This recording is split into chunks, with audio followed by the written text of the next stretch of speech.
We're here at the 4th Annual Chef Gala, New York City. I'm Ben Rosloff. This is my video. All alone, trapped inside, no direction left to go. Seems like I've This is the been Autism wasting Speaks time Chef Gala on a 2010 journey with the to host Donnie the Deutsch, unknown. Executive Just Chef an and Co-Chair outcast Franklin waiting Becker, for someone to and save co-founder of me, Autism bring Speaks, me Bob hope. Wright. How will I know? On October 4th, 2010, 100 chefs came together to raise money for Autism Speaks. Four-course meals were made for 600 guests who together helped raise $1.6 million. Scott, what are you preparing for tonight? Well, tonight we're starting with a stuffed fig amuse with pancetta and mascarpone cheese and some pickled mustard seeds. Moving into a root vegetable salad with Parmesan vinaigrette and crispy sage. Our second course is a poached pollock with a citrus farro salad and a manila clam vinaigrette. And our third course is braised beef short ribs with parsnip puree and green olive tapenade. So then, after those, what would be the dessert? The dessert is molten chocolate cake with passion fruit and praline. And we've also baked some potato and rosemary rolls for the table this evening that Jen has prepared. So, what is it like being here tonight?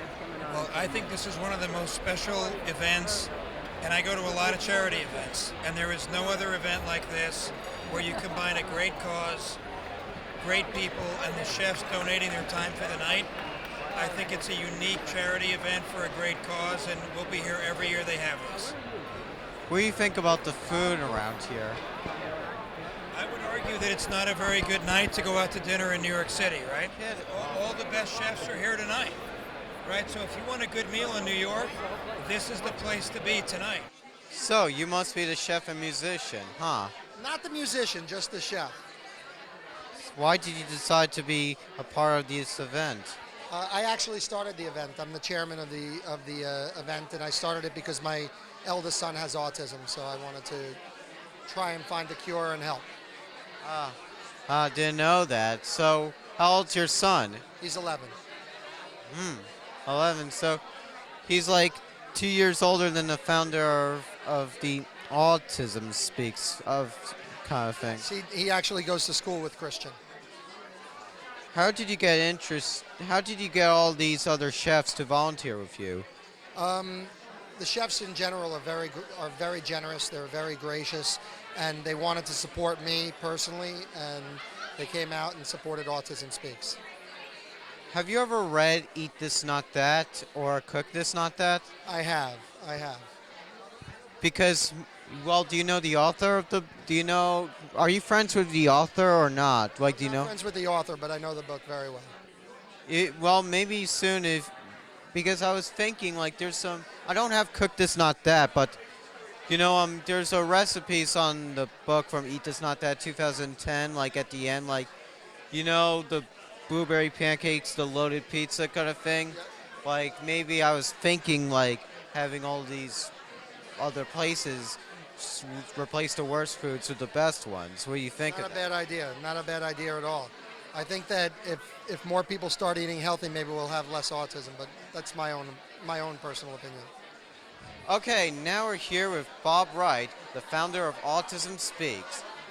So, Bob, what is it like being the founder? Well, I founded it because my wife and I, we have a grandson whose name is Christian, who's 9 years old now, and he has autism, and he was diagnosed in 2004, and that's why we founded Autism Speaks. Well, does your son speak or not? No, unfortunately he doesn't speak, and he has had some medical problems, so he's had a very tough time for only being 9 years old. We're hoping that he's getting past the medical problems and that he's going to be more comfortable and hopes to learn to speak. So, Does your son have any good teachers as well? Yes, he does. He has some very good therapists, and I often say that he also has extremely great touch. He has extremely good hearing and eyesight.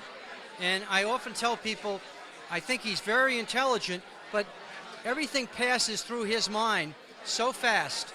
And the processing system that he has is like mine, which isn't really that good.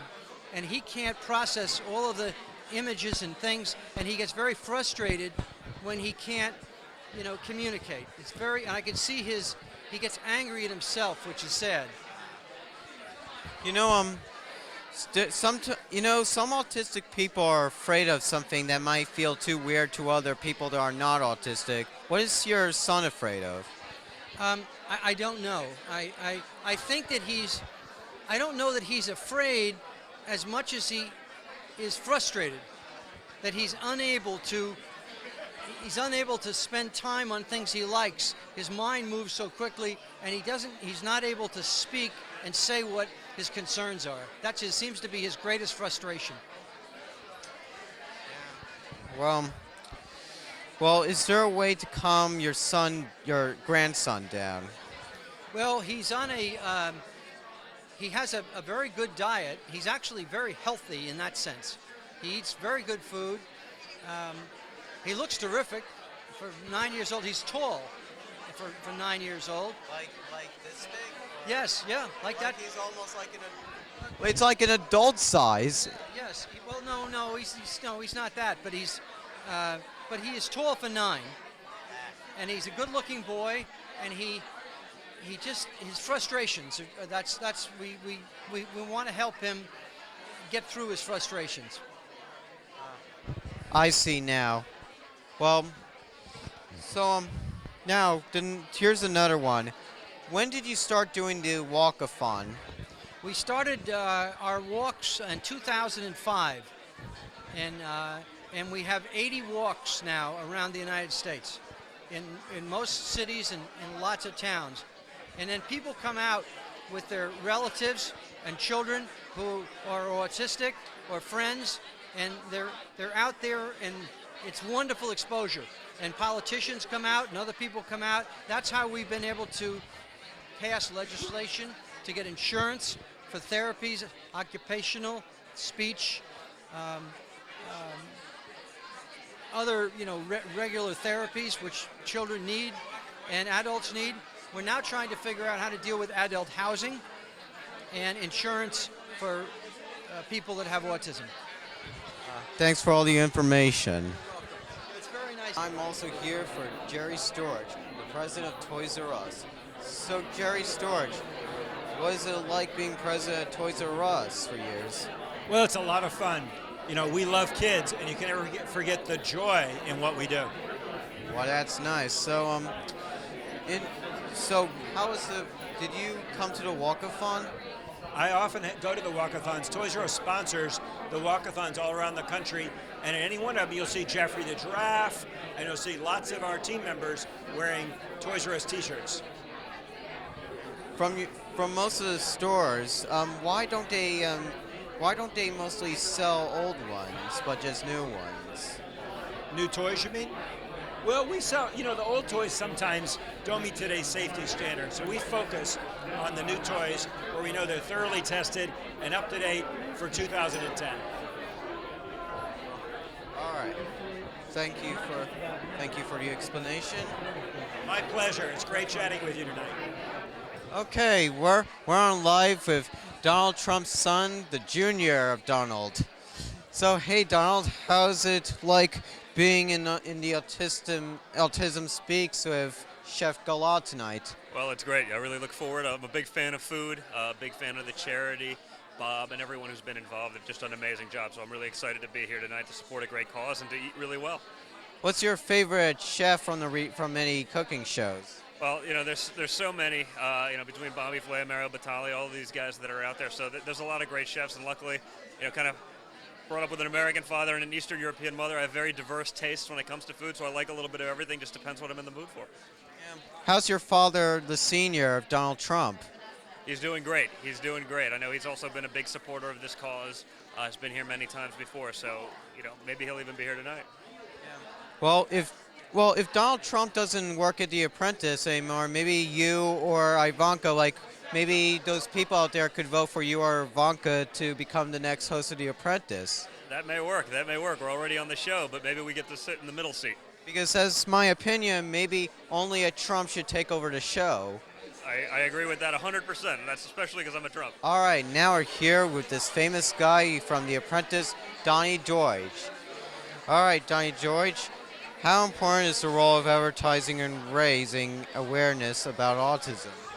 Well, advertising is one of the great ways to raise awareness in anything, and so certainly autism, which is such a critical, important cause, advertising plays a big role. And obviously, with this group right here, it starts with the rights. So it always starts with the vision of certain people, but good advertising and good marketing, good PR is always going to help any cause.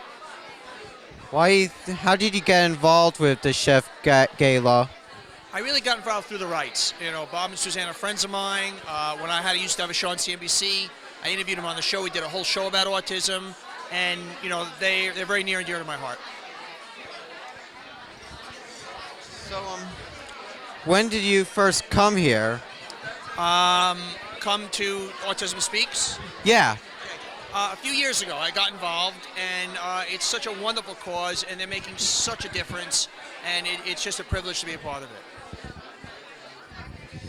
Do you know Temple Grandin? No, I don't. I'm sorry. She's also autistic, just like me, kind of thing.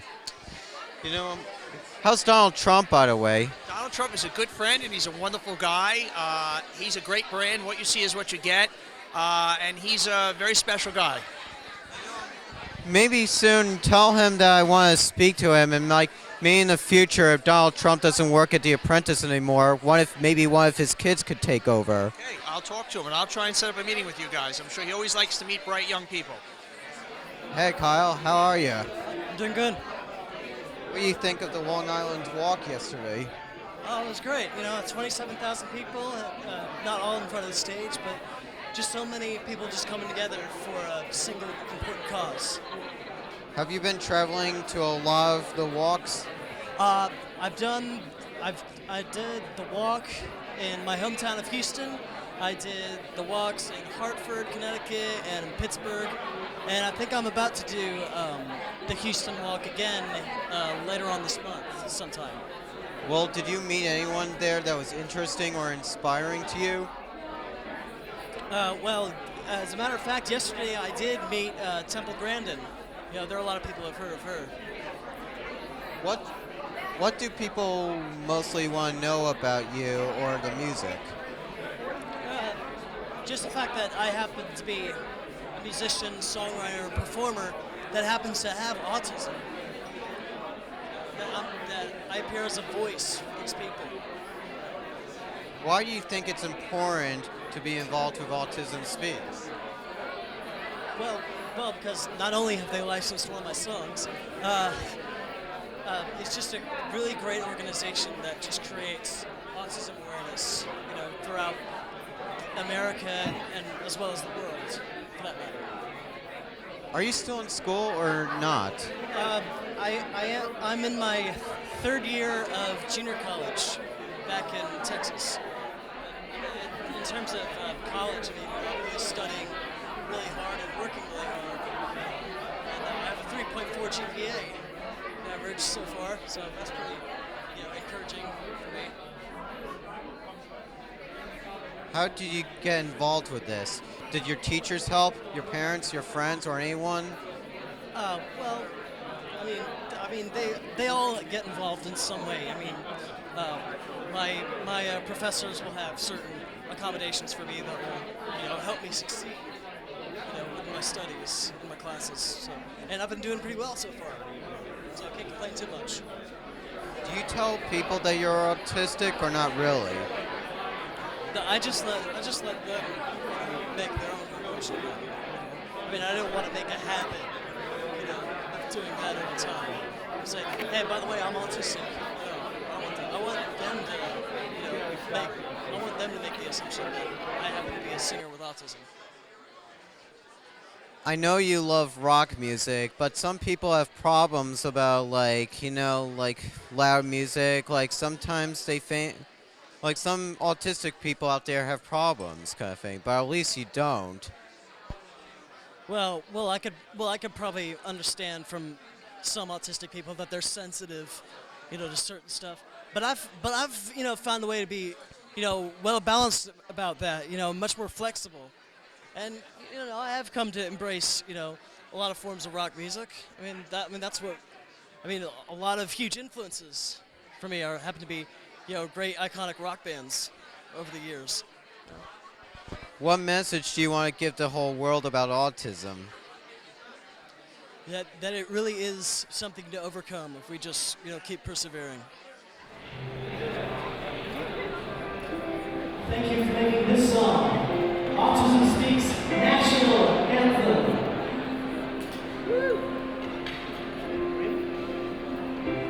All alone, trapped inside, no direction left to go. Seems like I'm wasting time, all journey to the unknown. Just an outcast waiting for someone to save me, to bring me hope. How will I know where I stand till I'm granted my fair chance? 'Cause everybody wants to be heard. It's not validation, it's what I deserve. Everybody needs to be heard.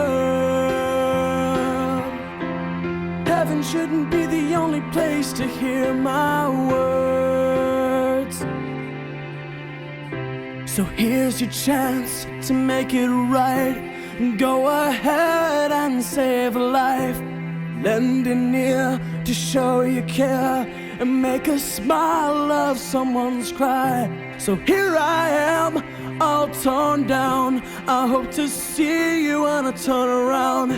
How will I know where I stand until I'm granted my fair chance? 'Cause everybody wants to be heard. That's not validation, it's what I deserve. Everybody needs to be heard. Heaven shouldn't be the only place to hear my words. Can you hear me? Can you hear me? When I'm dying in pain, can you hear me?